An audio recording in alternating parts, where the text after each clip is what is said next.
Broadcasting to the Wizarding World since 2008. HPANA's official Harry Potter podcast. Official Harry Potter podcast. This is Hogwarts Radio.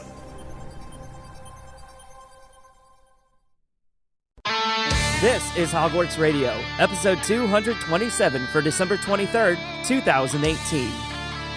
Hogwarts Radio is HPANA.com's podcast discussing all things Harry Potter, Fantastic Beasts, and the rest of the Wizarding World. For the quickest up-to-date news on the franchise, make sure you check out HPANA.com. Hello, everyone, and this is Hogwarts Radio, broadcasting to Harry Potter fans worldwide since 2008. I'm Terrance Pinkston. And I'm Luke Hogan. Our show can be found virtually anywhere online, such as iTunes, the Google Podcast app, Spotify, iHeartRadio, Stitcher, Radio Public, and other places where podcasts are aggregated. It doesn't matter where or how you listen, just make sure to tap the subscribe button and we guarantee you'll have a new episode each Sunday. We also invite you to follow us on Twitter, Facebook, and Instagram so you never miss an update from the show. Don't forget, Hogwarts Radio is also on Patreon. By pledging, you'll have instant access to many benefits, including exclusive merchandise, host vlogs, behind-the-scenes planning of the show, Hogshead Radio, and much more. Visit patreon.com/Hogwarts Radio to sign up today. Welcome to episode 227, our final episode before... I should have just left it. Our final episode... Tick, tick, tick, tick, tick. Before Christmas, and our final episode of 2018. Wow, what a year. Yeah, no joke. I feel like, this is year 20, right? We're still kind of in the Harry Potter 20th anniversary time period. And I gotta say, I think this was still one of the most active years that I can remember in the community. What do you think on that? If not the most active, it's just been a busy year all around for the Wizarding World franchise. And it's been keeping us busy. Yeah, no kidding. I mean, you would think, we have a Harry Potter franchise news podcast, and 20 years later, you've got to be run out of material, right? No, they keep shoveling it on top of us. Yeah. And there were a lot of big stories coming out of the year. We'll go through a couple of those starting in just a moment, but I honestly feel like we're never going to run out of content with the way this world is expanding. And if this year is any indication as to how far this world's going to be expanding, I think we're going to be doing this podcast into our 80s. We'll be like Voldemort, still, hiding those Horcruxes into our 70s. So. Our Horcruxes are our episodes. Which episodes, we'll never know. Technically, we are leaving parts of our souls into each one. Ooh. So you could make that argument that we're already doing that. We're just not killing people that will admit on air. That's actually true. Yeah. Gosh, I mean, where do you even start with some of the biggest stories out of the year? I mean, we could go chronologically, January through the end of this month. And hey, J.K. Rowling could drop another bomb on us before the end of the year. She still has a couple of days to do that. But okay, so let's start with, kind of the biggest story I feel was the release of Fantastic Beasts, The Crimes of Grindelwald. Of course, a new film coming out of the franchise. Very hyped up. Lots of opportunity I'm sure the studio is going to learn from as far as marketing and all that other stuff, but really an enjoyable film in my opinion. And I know we've talked about that several times on our previous episodes, but I really liked it. Yeah, I think my feelings were pretty clear on the last episode I was on. I really, really enjoyed this movie. And I think you guys did a really great job on the last episode, the SWOT analysis, going through what the movie did really well, what were some of the maybe weaker points, and the opportunities that they maybe could have taken and can go from here. And it's sad that I missed out on it because it was a really great discussion, but I just think there's a lot of meat left on the bone in this new story in the franchise. And that, I gotta say, I mean, I feel a complete resurgence into this new story that I wasn't anticipating necessarily. Yeah, I mean, this movie really went in different directions that none of us could have anticipated. I mean, I'm sure that nobody saw Aurelius Dumbledore happening at the end, much less that happening to Credence. Right, yeah, it challenged a lot of things, and it kind of pushed the envelope on a lot of things. And I can see why a lot of the initial reactions weren't so favorable. It's a lot of new. There's a lot of new, and it's a very different story than what we've gotten previously. But as someone who has read these books, I can't tell you how many times I like that it seems like JK's writing is still growing along with the stories that she's telling. She's not giving us all, spoon feeding all of this information. It's not the first, we're not necessarily getting all of the first couple chapters of every book where we used to get, where it was kind of frustrating. It's like, okay, well, I know the story. You don't have to keep telling me all this exposition. We're just jumping right into it. And maybe some characters get a little overlooked, but you can figure that out on the rewatch. I wasn't expecting to rewatch it. So, it's funny that you bring up the writing, is because that's what a lot of people had trouble with. They felt like we were overloaded with information. And the way that I see it is that this movie and this film franchise, of course, it's J.K. Rowling branching out to a new medium in her writing skills as she ventures out more as an artist. And I tend to think of this more of like adaptive writing. She's adapting as she goes. She's adapting her writing style to tailor it to a screenplay. And she's going to learn. She still has 3 movies left. And she completed, we'll talk about this in a little bit, but she's just completed the Fantastic Beasts 3 screenplay. So, I'm sure that there's a couple of changes that she made, but it's J.K. Rowling. She's going to give you a lot of information. That's what she is known for. Her writing is very complex. She is a wonderful storyteller. So I'm just really excited to see how the writing is going to evolve with the rest of the series. I'll put a caveat on what I was just saying. There were some challenges and maybe not perfect things that happened in the story because it's so condensed. I think the rapidity of the film kind of worked against it a bit at times, that I can see where a lot of the frustration came from. But it's because she's gotten so used to writing, 750 page books, and she's trying to tell a very similar length of story for a movie. And it's hard to have, what would normally be a 20-hour audiobook condensed down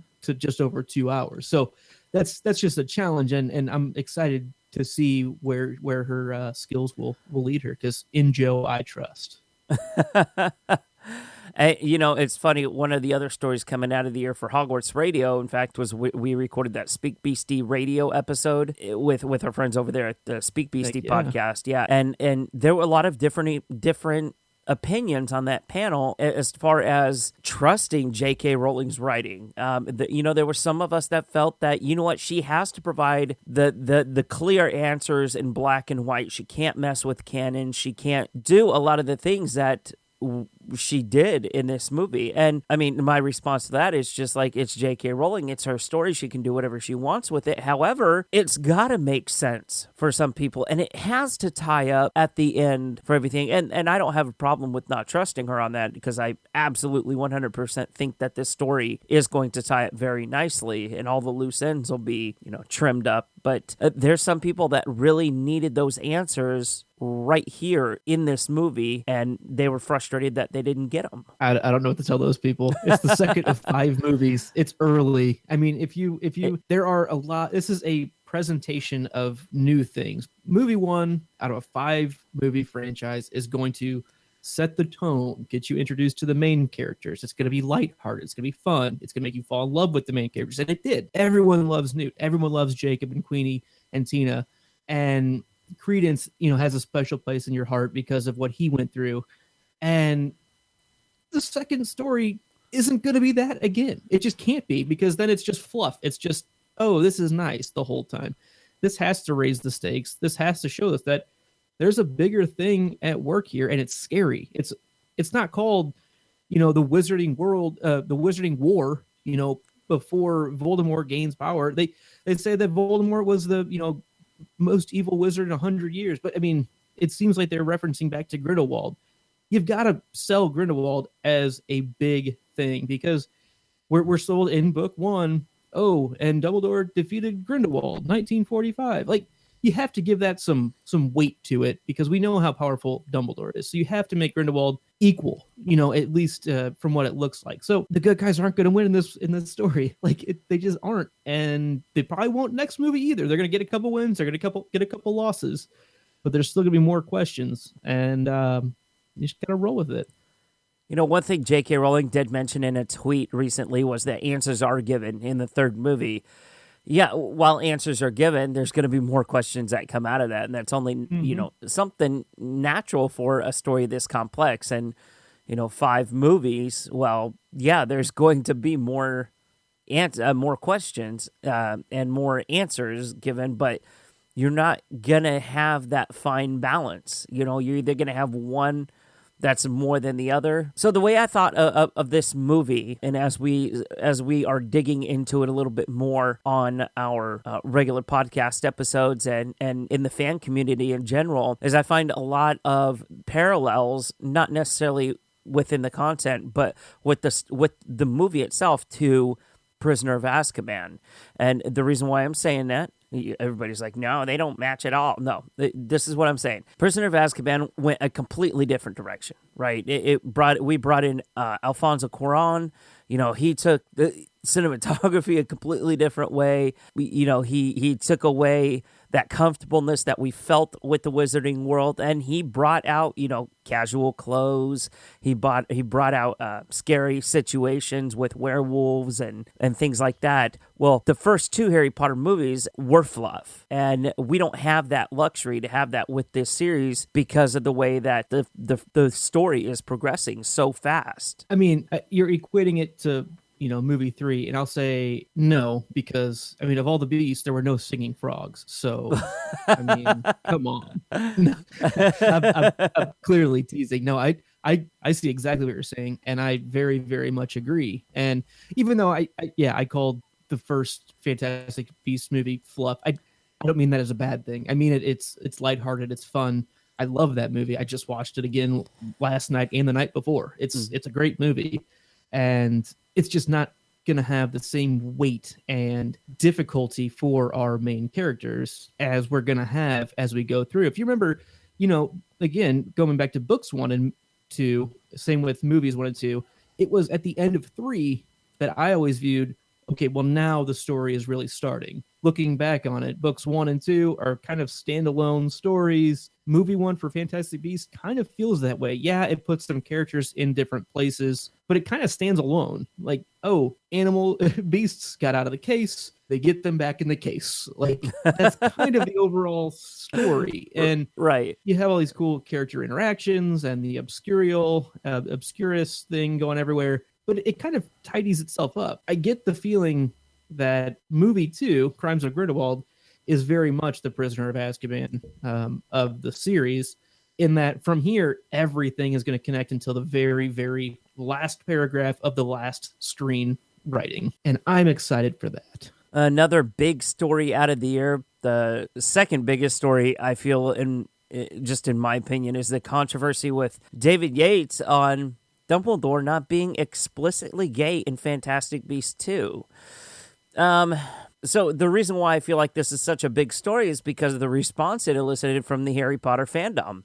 People were lit about this. They were on fire. I mean, it was just like for weeks on end. And I felt like even months after this interview came out, people were just like, I'm so done with the series if they're not going to be, if J.K. Rowling, preaches equality and then she's not giving Dumbledore his due time to, to show that he is explicitly gay, then a lot of those fans felt like, she's not representing what I got out of this series and I'm done with her. And that most certainly, as the movie came out and we saw, most certainly wasn't the case. I mean, I felt like it was explicit enough. I mean, what did they want to see, full-on snogging or something like that? I'm not sure what these people were expecting, but there was enough of it there. Yeah, so it always comes back to the word explicit, right?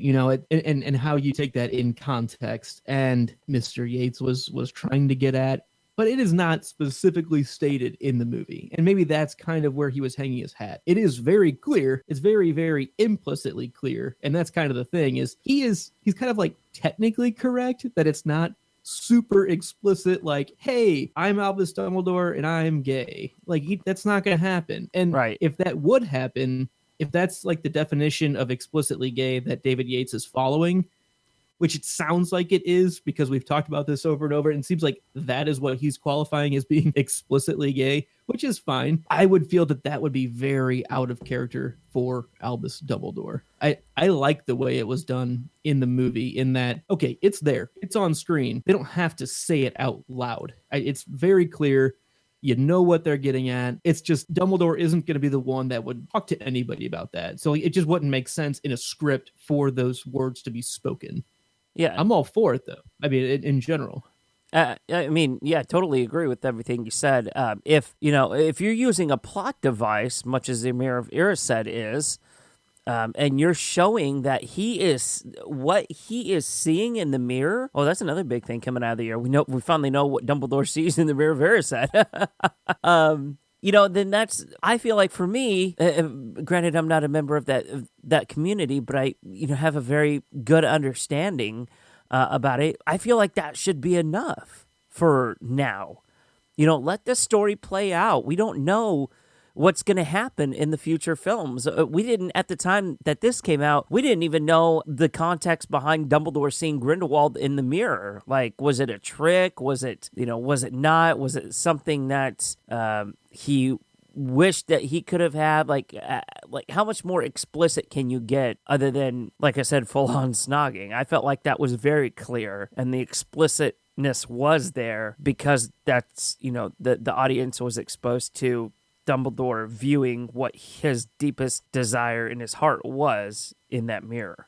To me, I think the biggest part of this problem was probably a poor choice of words when David Yates was kind of probably backed into a corner for questions, right? Kind of put on the spot, and he had to say something, and people misinterpreting what he was saying. I think the points against it are very valid. I think what David Yates was saying also is kind of technically valid, but yeah, at the end of the day, I think it's done well in the movie. And if anyone in the LGBTQIA plus community has, qualms or problems with it, they have every right to still have a problem with it. And that's, I'm for you. Like that's right. That's cool. I personally think it was done well though. Agreed. Third biggest story to come out of the year was the rebranding of J.K. Rowling's Wizarding World to just Wizarding World. I felt that this is a very big story. We got it right before the first trailer dropped for Crimes of Grindelwald, and with the rebrand, you saw it all over the place. I mean, you saw it on Pottermore, you see it in the theme parks, you saw it, you see the logo everywhere, and even at the movie theater, I saw in the trailers. Yeah, in the trailers, and I saw it at the very beginning of Crimes of Grindelwald, where they had Wizarding World, and then the wands that would fanned out like the NBC logo. Wizarding World. Yeah, so I thought this is very big because not only did it affect like the films, but it affected everything in this, everything that the Wizarding World represents, theme parks and stuff like that. So they had to be extra sure, hey, is this what we're going for? We're dropping J.K. Rowling's name from it and then move forward with that. I feel like this was a big thing because you're dropping J.K. Rowling you're dropping her namesake from the brand. Yeah, I remember when we discussed this isn't something I have a ton of knowledge in, so I'm more just kind of curious. And I know whenever we first talked about this, like that, my first thought on it is, well, does that mean, because who actually owns the Wizarding World brand name? Is that Universal? That'll be Warner Brothers. Warner Brothers is what I meant. Does that mean they're going to start looking at other writers to come in and add stories to this franchise? I mean, what are your feelings on that? So I feel like they're gonna let it play out as long as they can. As long as she keeps producing content, they won't go to any kind of outside source to help write content for the Wizarding World. They're just going to rely on J.K. Rowling, who says that now she loves doing it because one of the reasons why she is writing this Fantastic Beasts film series is because of the fans. She says she's doing it all because of the fans and all, the massive response she's gotten for this world over the past 20 years. I feel like while she's around and kicking, they're never going to let anybody else come near this brand name to as far as new content without her approval. Now we do have Cursed Child with that was co-written with John Thorne and Jack Tiffany, and they came up with a lot of the newness that we see in Cursed Child, but that's as far as I feel like somebody's going to try to take it. I mean, if somebody wants to write a ninth story, hey, there's fan fiction websites out there. You can start a blog. It's not going to be acknowledged canon unless J.K. Rowling says it is. Yeah, I guess I wonder why they're choosing to do this now. Then it's going to focusing more on the Wizarding World aspect of it makes sense to me in that, hey, we really need to make this the name brand. We need to make it when people talk about anything in this fictional world, it needs to be branded as the Wizarding World as opposed to, in Harry Potter, because you do that and it starts segmenting off Fantastic Beasts as a completely different thing. Yeah. And it isolates itself from each other. So it'd be like if Star Wars was called, Luke Skywalker, from, episode 4, it really would have pigeonholed itself pretty quick. But branding it Star Wars, the more generic, overall overarching thing from the start, I think has helped it last for 40 years now. And they're trying to get ahead of that since it didn't start with that to brand it that a little bit louder now.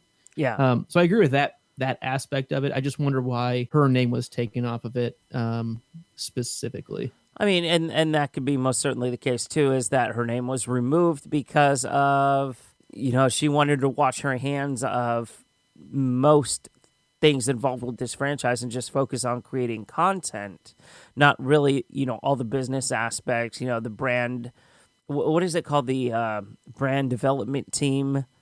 The Wizarding World is growing at an exponential rate right now. We have, all this merchandise. We have the mobile games. We have the new movies. We have the theme parks. I mean, there's so much that just branches off the Wizarding World, and I think it makes sense to drop J.K. Rowling's name from it because, well, we already know that this is J.K. Rowling's universe. We don't need to be reminded of it, I think. And, I mean, much as Star Wars, too. You don't say George Lucas's Star Wars presents episode 8, The Last Jedi or anything like that. You know that his name is synonymous with Star Wars, just like J.K. Rowling's name is synonymous with Wizarding World or Harry Potter or Fantastic Beasts. People don't need to be reminded of it. I wonder if it also, and I don't know if this was in their thought process at all, but protects her social media wise a bit, just with a slight, separation in that every decision that the Wizarding World makes, she isn't personally attacked on Twitter, which has happened over and over and over again. I mean, she talked about, celebrities seeing a lot of abuse and via social media. She has had plenty. And I wonder if this is potentially going to lessen that a bit. Might not be a part of the reason, but I think it potentially could. It might not be, J.K. Rowling is the reason we don't have such and such at the Universal Park. She's here to create content. She's not here delivering every single day-to-day business aspect, which I think makes a lot of sense. Okay, so the next news story we have coming out of 2018 was the Depp debacle.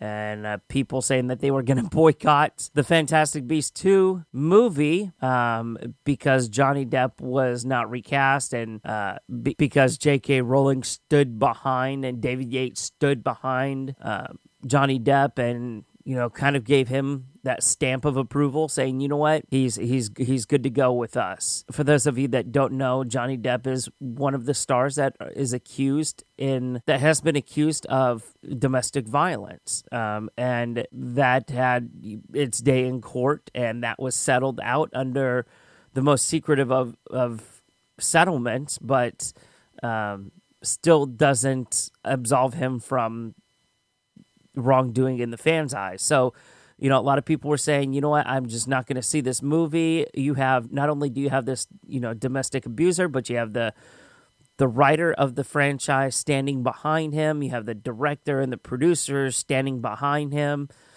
I just feel like that, like, the fans were pissed off because they feel that their opinion didn't matter. Yeah, I definitely think this, along with the David Yates Dumbledore sexuality, stories were the two largest detrimental stories to the movie, and I just have a hard time thinking that these two combined didn't play a part in the lower numbers during opening weekend. And I don't know, like, it's say, you know, all publicity is good publicity.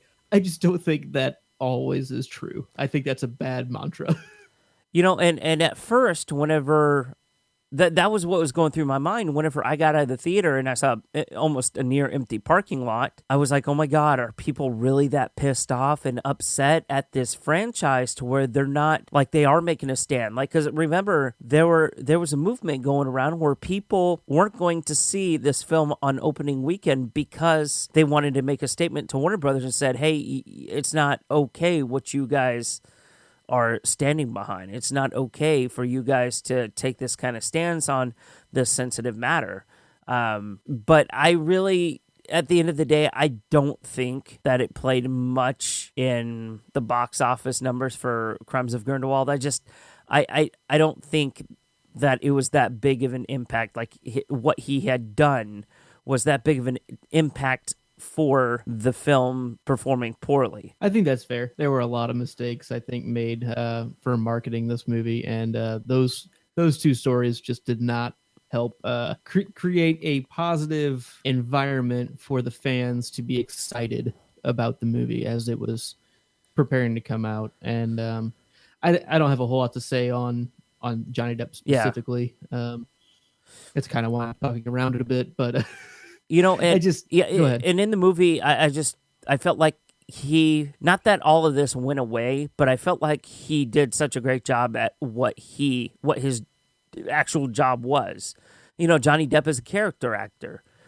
So whenever he gets into his character, he shines. That's where he shines in his career. And I thought, while a recast might have been appropriate, I don't know if anybody could have reached that level of Grindelwaldness that Johnny Depp reached. I mean, for God's sake, he appeared at Comic-Con in San Diego as Grindelwald and gave that speech that he gives at the end of the movie. He gave that to the audience. So I don't know if recasting him would have been such a great idea, and I don't know if it would have played into, you know, raising numbers at the box office. It's a very fine line there.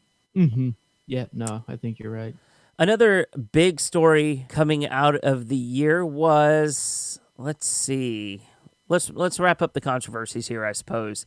Claudia Kim being cast as Nagini. That was a big deal for, you know, an Asian woman to be cast as this serpent character. I'm not quite sure I still understand what the controversy was. But, you know, people have their right to be able to feel the way that they do. And really, that's all I'm going to say about this. Yeah. So again, I try to be clear. This is not something I have a whole lot of knowledge in, but I do think there is a lot of historical precedent for racial bias and racial slurs towards Asian women that are serpentine in nature. I think that's a thing. And I also think it kind of comes from, I mean, we did some research in some of our episodes that the Nagini is an old Asian term for literally snake woman. Like it's kind of in the historical precedence for this type of magical entity. And so I can see where she's pulling from. It'd be, I don't know. I'm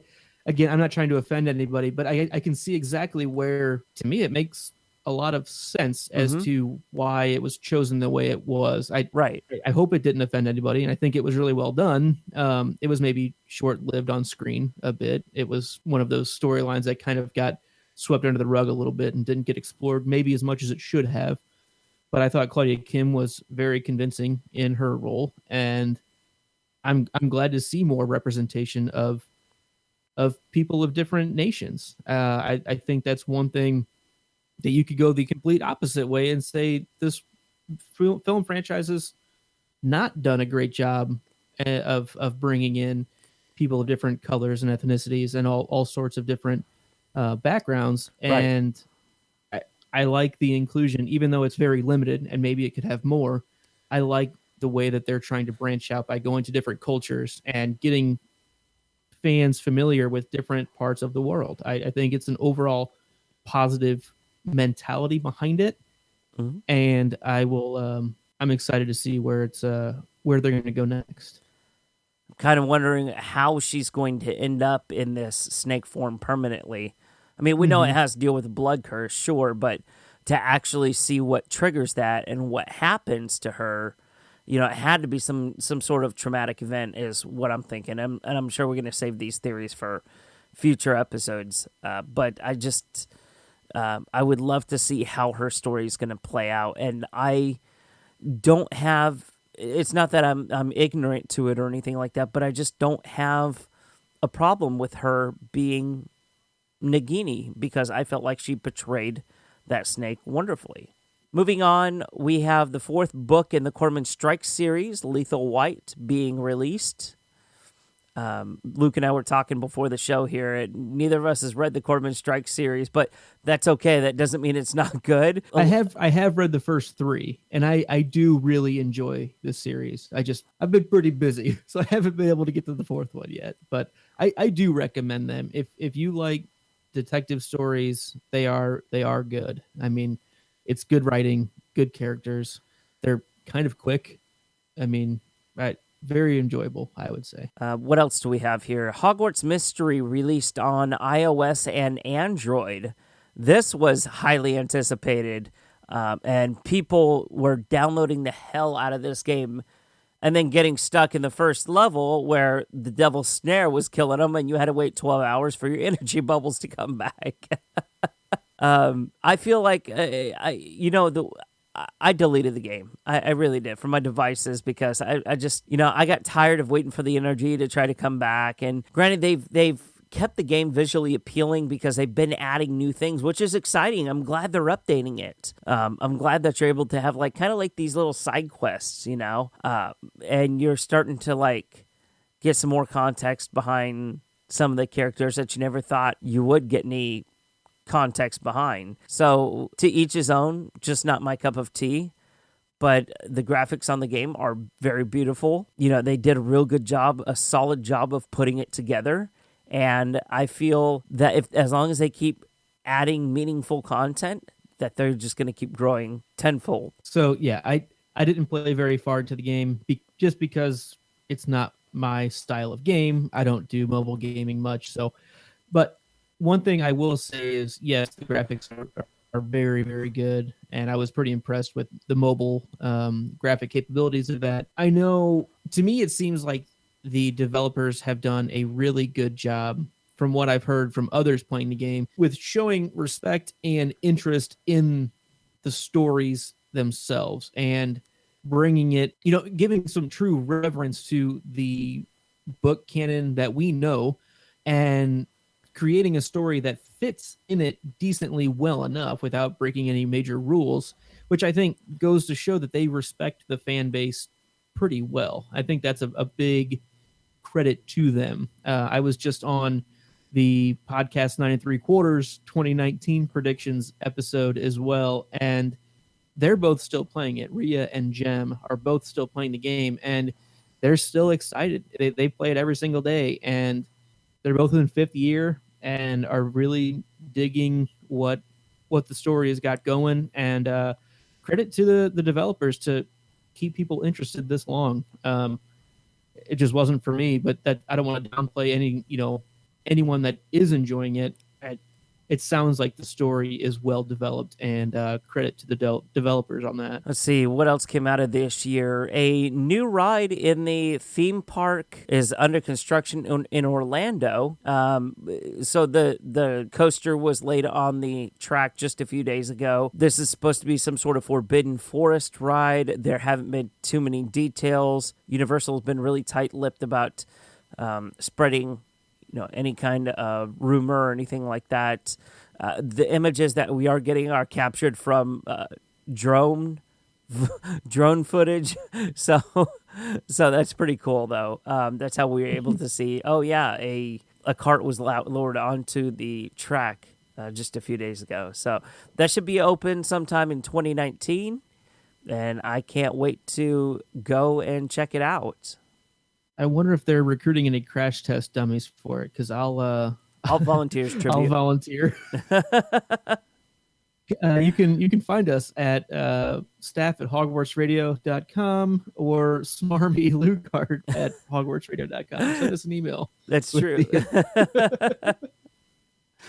But really exciting stuff. I mean, there's new structures going up and all that jazz. So, yeah, I can't wait to see the final product. And I honestly didn't think that they had room left in that little part of Islands of Adventure to expand, but hey, they found the room. Coming down to our last couple of stories this year, Voldemort Origins of the Heir, which was a fan released project on YouTube, was released to the general public early on in the year, and I have to say that this was so cool. Not only did they have the CGI effects there, or they also had some good acting. There were a couple of questionable scenes, but for the most part, I found it incredibly enjoyable. And it seems like, Luke, there's been kind of this surge of well-produced Fantastic Beasts / Harry Potter content in the video aspect. Yeah, I definitely still need to check out the Voldemort Origins video, but I mean, everything I ever heard of it was just raving reviews. Yeah. I mean, it was just the production quality was incredible. I mean, these are people that grew up watching and reading, these stories and are now in this business doing this, and this is their way to express the love of the story and bring it to a new level of medium that 20 years ago the technology to do it just wasn't as easily available as it is today. It's incredible the things you can do just on your mobile phone. I mean, the videos that you can create and the audio you can generate just from your mobile phone is insane. And if you actually have machines that are dedicated to doing this, and you have the talent and know-how and time to devote to it, I think we're going to only continue seeing more highly well-produced, passionate storytelling from content creators in this community, and it's just going to keep getting better and better. And I don't know, I'm glad to be where we're at. It's a really, really exciting time to be enjoying this community in general. I mean, so many talented people around. It's just a real treat to get to know them and get to enjoy their work. It's funny that you mentioned kind of this resurgence, because there's also been a Harry Potter podcast resurgence. If you look on the iTunes store right now, there's probably 15 or 20 different shows, when, of course, whenever we started, there were probably like 3 or 4 of us, maybe 5. And that's been fascinating to see fans, kind of progress with the times as technology's evolved. It's been easier to do these things like shooting that short film or starting a podcast and things like that. Yeah, the barrier for entrance is greatly reduced from where it was 15 years ago for the technology aspect of it. I mean, there are so many programs dedicated to, hey, do you want a podcast? Here, all you have to do is push this button and it just goes and it generates everything you need to. I mean, you can get a lot more technical with it like you and I do. And it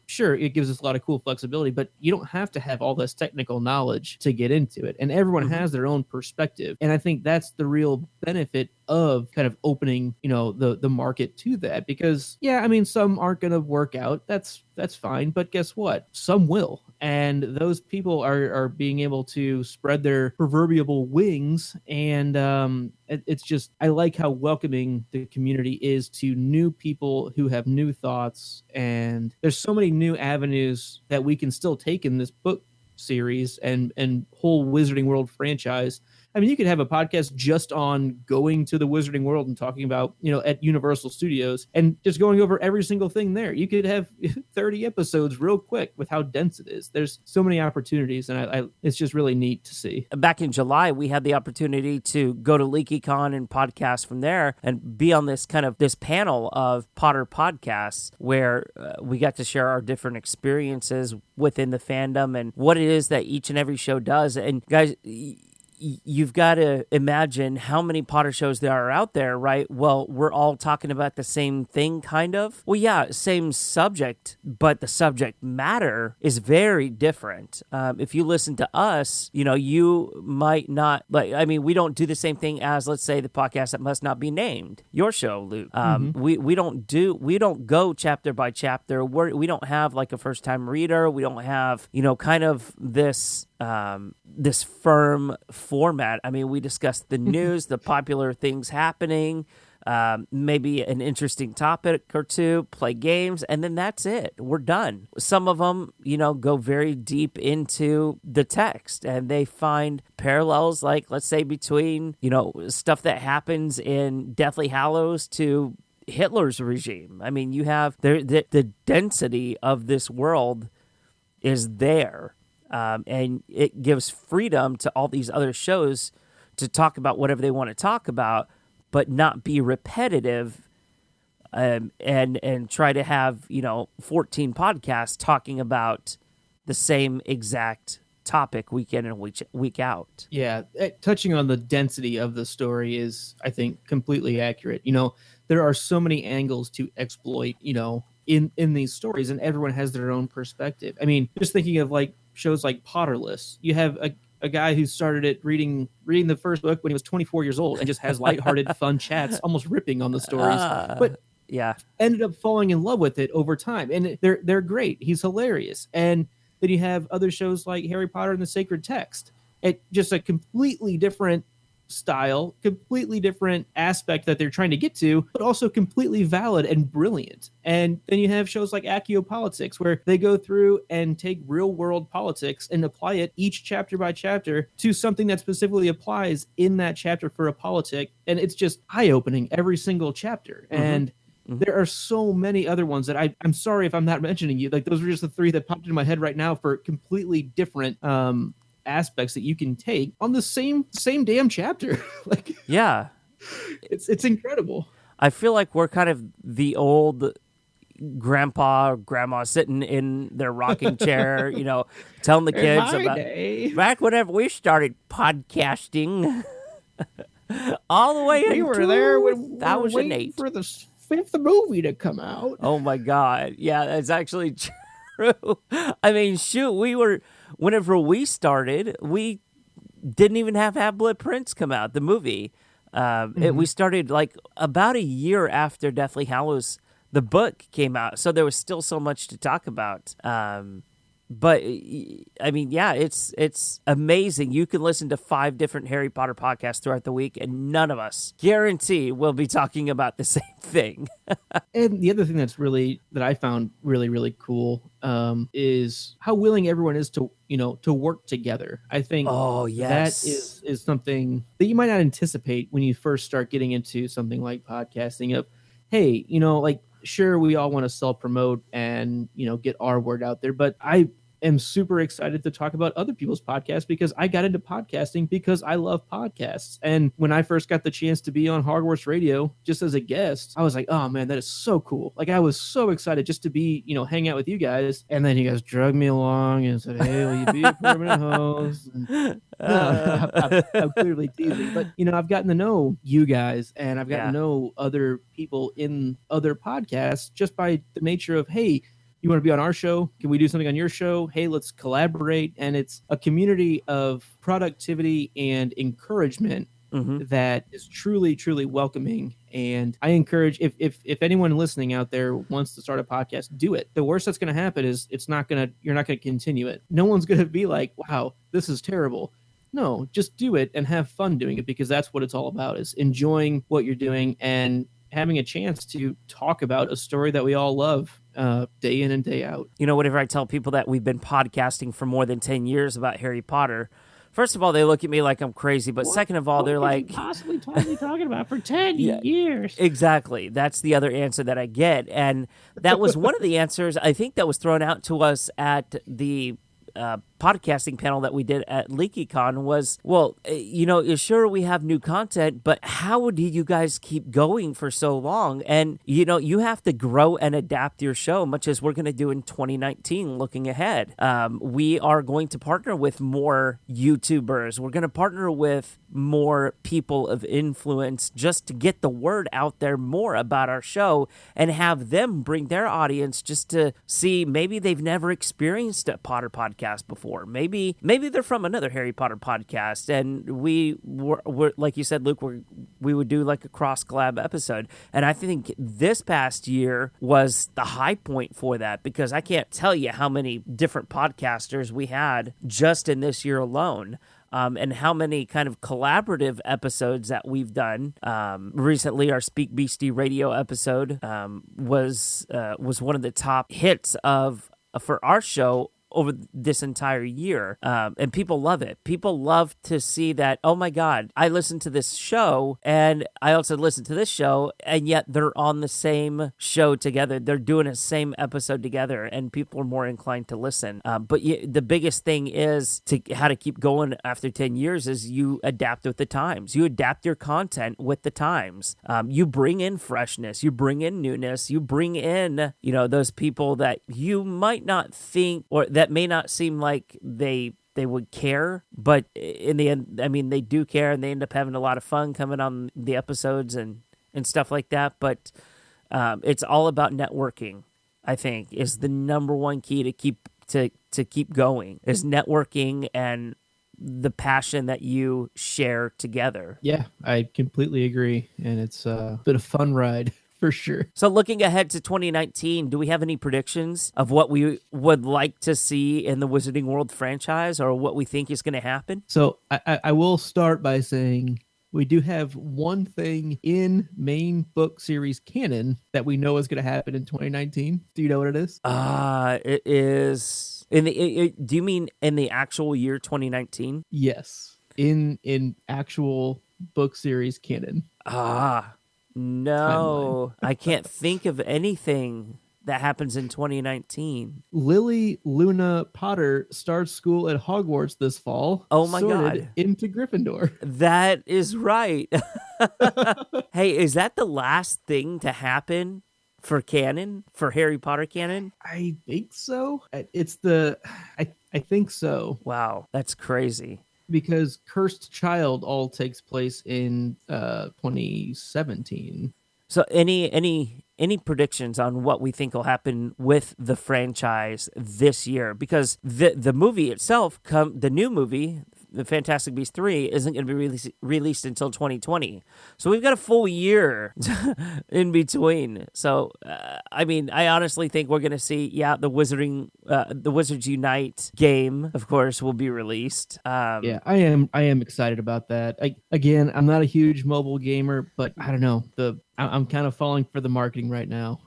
I like what I've seen, and I want it to be good. So maybe it's wishful, it's a wishful thinking involved there as well. But right, I am looking forward to that game. I think answers will leak out just a hair. At an absolute trickle, and we might learn more about Credence, or we might learn more about any other character in this franchise. I think we might get a Fantastic Beasts 3 title. We know that it starts filming, like I said, in just a couple of weeks. So I think we'll get a title. Maybe a location as well. We know it's going to be taking place in Rio. Is that confirmed? That is confirmed. Yeah. Okay. From J.K. Rowling's tweet. So that'll be exciting. I don't know. Like it's really, because it's an in-between year, there's just so much stuff that could happen. Yeah.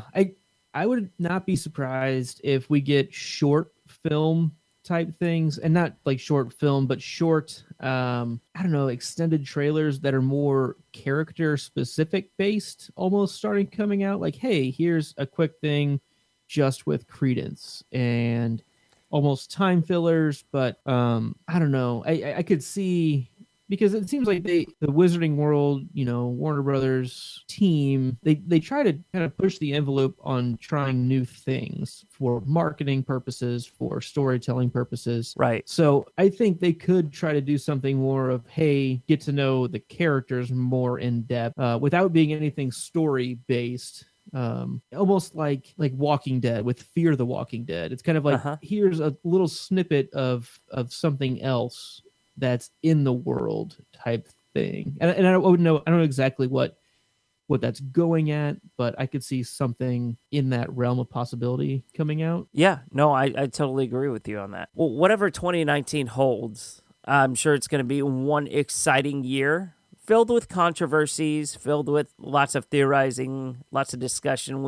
We're still like more than a year and a half away from the new Fantastic Beasts film, so I really can't see how they're going to keep growing this franchise on in between year. It's going to be interesting. And of course, Hogwarts Radio is going to be back in 2019. And really with this year, with 2018, we've done a lot of growing here on the show. Hogwarts Radio's family has grown with the addition of 2 new full-time hosts, Luke and Gretchen. And I have to say they are some of the best decisions that we've ever made to bring you two on the show, because wow, I feel like just the quality of our episodes have gotten a heck of a lot better than some of the content that we used to put out. Well, certainly, of the hosts you brought on, 1 for 2 isn't bad.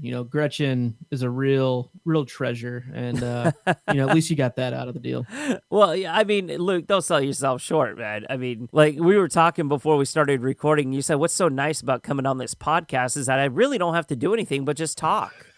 Because with your other shows, I mean, you're the executive producer, you are the editor, you are the jack of all trades, and really coming on this show, it seems like you have time to wind down and just kind of unpack things that you might want to discuss. And that's the wonderful thing about this show too, is that we're all like, oh yeah, we're totally, let's discuss this, or no, I don't think that this is a good idea, or something else. Like we all brainstorm together, and it's such a wonderful thing. It is a really, really good mix. I clearly like Bailey a lot, and but yeah, like the whole team dynamic that we've got, I think is unexpectedly good. Not to get too meta on everything, but this is kind of a recap of the year, and it makes me excited to come back each week knowing that I like just talking Harry Potter shop, with this group, and it's always good. It's always eye-opening. There's different perspectives, but we also know each other, and I think that has a benefit as well. So it's not completely different all the time, which can be combative at times. It's supportive and still challenging, which is, I think, really healthy for good conversation. So it's been a real treat being on here, and getting to know everyone kind of on our social media team and in our Slack channels as well has been just an amazing experience for sure. We've also celebrated some milestones in 2018, reaching 200 episodes and 10 years of podcasting. That's crazy. That's a lot of years. That's a whole bunch. We enter that kind of elite status of shows that have been going on for more than 10 years, because there's not many that are still around from 10 years ago. Mm-hmm. Yeah, no, it's certainly a rare achievement. I mean, and more shows will get it over time, but at this point, when podcasting really became a thing in 2007 is 2006 is when it became actually kind of a thing. Yeah. And shows that are still going on, very, very few. It's impressively few. And the fact that Hogwarts Radio is one of them is just a true testament to Terrance, your dedication to the community, I think, is a big part of that. And to just a passion for having good new conversations about the stories that we all love, and giving people a voice in that community is it's just something special. And so from me and from a lot of people in the community, thank you for being there, and here's to 10 more. We've also made many friends as well, and have podcasted with some truly incredible people. be it with the panel that we have week in and week out, or special guests that we have on the show that make recurring appearances. I think we talked about this earlier, but I think it's very important to inject that newness and that freshness in the show from time to time. And if that means, one of the other hosts won't be able to make it, then that's fine, because we still have fresh insight and fresh voices and a different way of looking at the series whenever these people come on. I think we had Tessa Netting, we had Brizzy Voices, were our top two that everybody seemed to love. And then, of course, the cross-collaboration episodes, the many guests that we've had on the podcast this year have really risen the show to new levels. So for 2019, we will be bringing on an additional cast member for the show and partnering with other sites and other podcasts throughout the year. And at the suggestion of our listeners with younger children, we are going to be featuring additional content that they're going to be able to get on the fun with that, and whatever that may be, that is something exciting, because we're starting to reach that other new group of up and coming Harry Potter fans. Like, even for people on the show that have kids, we're going to be able to do something fun for them, and that's truly exciting. We're also going to be making changes to the show, like I said, by keeping it fresh, informative, and exciting. And for our Patreon page in 2019, we are going to have updates to our goals and kind of draw in more incentives for our Patreons. And for people that might be on the fence, they're like, well, what extra can I get out of that? Well, you can get a lot of stuff already, but we're going to be changing up the goals as far as the number of people and the number of signups required before we reach a certain tier, a certain break point there where you actually get those benefits. So what about personal goals? Do you have any for the new year? Oh, man. I'll be busy. Yeah. I don't know. Like, I don't know if I have any personal goals other than survive, but continuing what we're doing at the podcast that must not be named is, it's always a lot of work. It's always a lot of fun. And all of the other shows that, like we were talking about a little bit ago, that I executive produce and try to support other people creating shows as well. Personal goals. Let's see. I would like to do more YouTube videos for Harry Potter specifically. And I don't know what that would look like, but that's something that I kind of had on my radar, that maybe for at thepodcast.com, our Patreon exclusive podcast that we have is called The Podcast That Must Not Tell Lies, and it's you can follow it at No Muggles Pod. But it is all magical theory. It's all fan theories and things like that. That I think a personal goal of mine is to put more time into that and to bring that to a YouTube audience. So I'll put that on my personal goals and try to do maybe some, crossover of ideas with the Hogwarts Radio community as well with that. I don't know if that makes a whole lot of sense, but try to get some more big topic type things that we can expound upon and comment on. So as for me, personally, I would like to take a more backseat role to podcasting.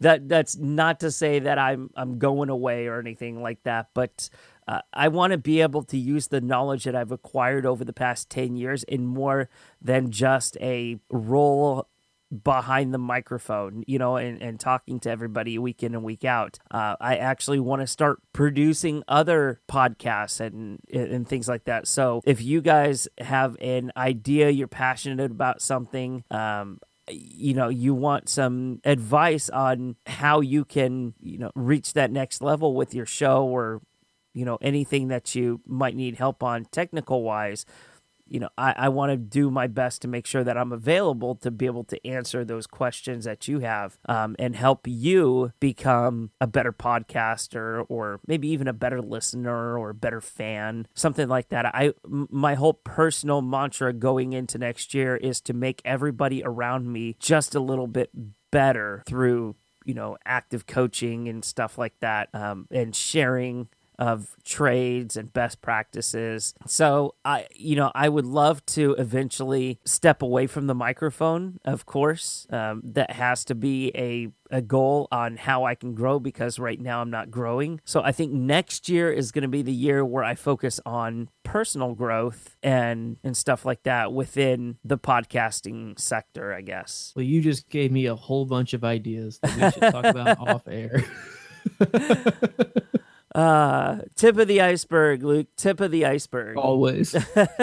Well, we would like to thank everybody for a wonderful year of podcasting. I can't thank this panel enough for the time that they sacrifice week in and week out, not just with our patrons and with our regular listeners, but other aspects of behind the scenes that you may not know of. I can't thank the staff and crew and the hosts enough for what you guys do. But most of all, I want to send a special thank you to all of our listeners for an amazing year here at Hogwarts Radio. I cannot wait to see what 2019 is going to bring for us. And I am going to be on pins and needles the whole time.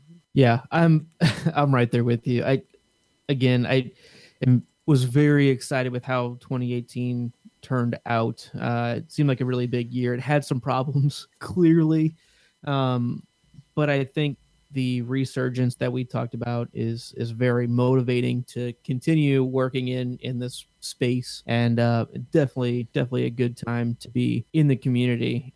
One last thing that I wanted to mention earlier, but I totally forgot.